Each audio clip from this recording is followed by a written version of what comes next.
Hi, my name is Tanya Sanders, and I work for NWOET. They are a nonprofit in Northwest Ohio, stationed in Bowling Green State University, where we do professional development for teachers K through 12 on integrating technology into their classroom. This is another series that is going to introduce the basic use of Google Classroom.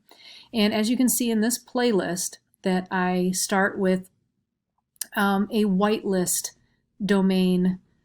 There is one question on the assessment about this.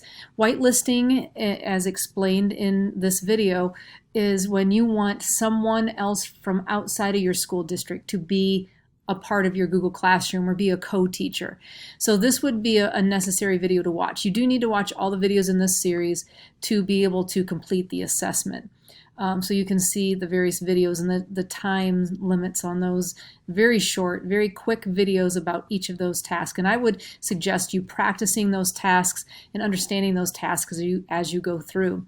When you're finished, you will complete this assessment, and you can see some of the questions there.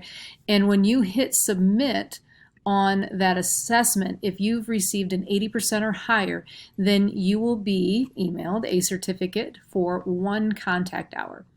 So if you have any questions, you can always email me at sanders@nwoet.org, and that is SANDERS @nwoet.org. Thanks.